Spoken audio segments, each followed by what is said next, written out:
Assalamualaikum warahmatullahi wabarakatuh. Perkenalkan, nama saya Novel Azhar Safriansyah dari Prodi Informatika kelas 4B.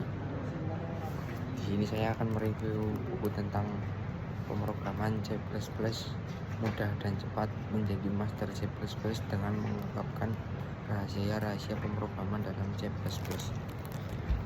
Buku ini disusun oleh Budi Raharjo, ditulis oleh Budi Raharjo, diterbitkan di Informatika Bandung tahun 2006.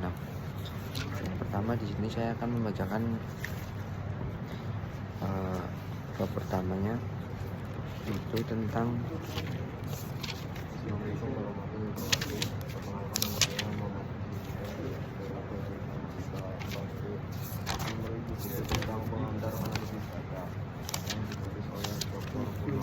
pendahuluan. Pada mulanya bahasa komputer digunakan untuk membantu dalam melakukan perhitungan-perhitungan telemetri. Ketika itu bahasa yang digunakan masih primitif sekali karena masih berupa bahasa mesin yang hanya mengenal angka 1 dan 0. Selanjutnya bahasa mesin tersebut disederhanakan menjadi bahasa yang agak dipahami dengan menghadirkan statement-statement khusus yang disebut dengan istilah mnemonik seperti ADD, MOV, GMP, dan yang lainnya. Bahasa ini disebut dengan bahasa assembly yang masih termasuk ke dalam bahasa tingkat rendah atau yang biasa disebut low level language. Tahun 1969, laboratorium Bell AT&T di Murray Hill, New Jersey menggunakan bahasa assembly ini untuk mengembangkan sistem operasi Unix. Maksudnya adalah untuk membuat sistem operasi yang dapat bersifat programmer friendly. Setelah Unix berjalan, Ken Thompson, seorang pengembang sistem di laboratorium tersebut, mengembangkan bahasa baru dengan nama bahasa B. Huruf B ini diambil dari BCPL. Bahasa B ini kemudian menggunakan untuk menulis atau merevisi sistem operasi Unix. Oleh karena bahasa B ini masih bersifat interpret dan lambat, maka pada tahun 1971 sistem operasi Unix kemudian ditulis ulang dengan menggunakan bahasa C, yaitu bahasa pemrograman yang dikembangkan oleh Dennis Ritchie, seorang pengembang sistem di laboratorium yang sama.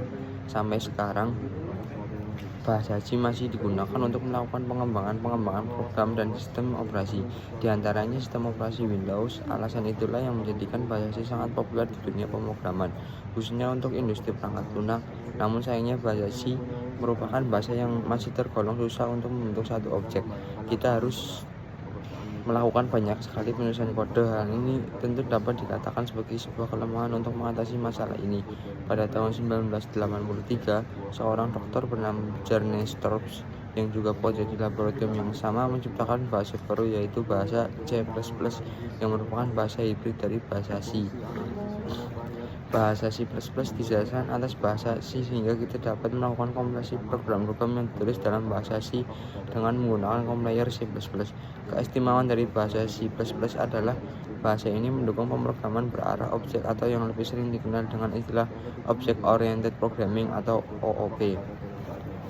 Selanjutnya di bab kedua saya akan membahas tentang komentar, identifier, dan tipe data.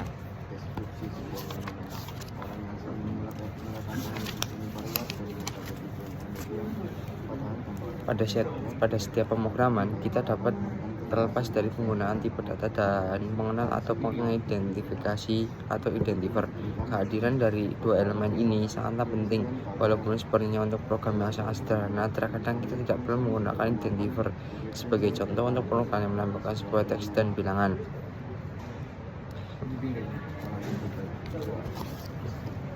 Komentar dalam proses perkembangan sebuah program, tentunya kita disibukkan dengan penulisan sintaks-sintaks yang begitu banyak dan tampak rumit sehingga akan sulit untuk dipahami oleh orang lain. Untuk menangani masalah ini sebagai pemrograman, kita dan sebaiknya menambahkan komentar untuk menjelaskan algoritma dan keterangan-keterangan yang diperlukan dalam program. Hal ini akan membantu dalam proses pemeliharaan atau maintenance dari program yang telah kita buat. Komentar program didefinisikan sebagai bagian dari sintaks program yang tidak ikut dibaca pada saat proses kompilasi. Dengan kata lain, komentar tidak akan mempengaruhi jalannya program. Dalam bahasa C++, Komentar dibagi menjadi dua jenis, yaitu komentar yang hanya terdiri dari satu baris dan komentar yang terdiri berbagai baris. Selanjutnya ada identifier atau identifikasi, adalah suatu pengenalan atau pengidentifikasian yang kita deklarasikan agar komentar dapat mengenalinya. Identifier sendiri dapat berupa nama, variabel, konstanta, fungsi, kelas, template, maupun namespace. Namun dalam hal ini kita hanya akan membahas identifier yang berperan sebagai variabel dan konstanta saja. Sedangkan bentuk identifier lainnya akan kita bahas secara dalam bab tersendiri. Selanjutnya di bab selanjutnya saya akan membahas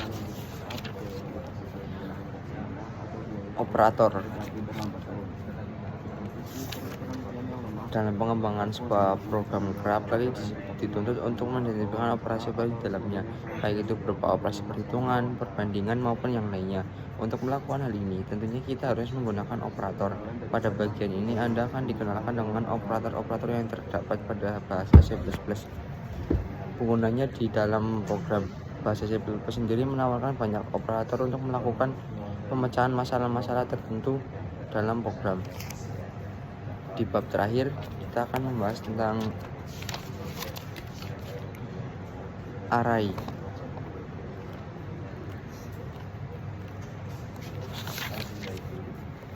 Array adalah sebuah variabel yang menyimpan sekumpulan data yang memiliki tipe sama. Setiap data tersebut menempati lokasi atau alamat memori yang berbeda-beda dengan selanjutnya disebut dengan elemen array. Elemen array itu kemudian dapat diakses melalui indeks yang terdapat di dalamnya. Namun penting sekali untuk diperhatikan bahwa C++ indeks array selalu dimulai dari 0, bukan dari 1. Sekian itu saja yang saya revisi. Kurang lebihnya mohon maaf. Wassalamualaikum warahmatullahi wabarakatuh.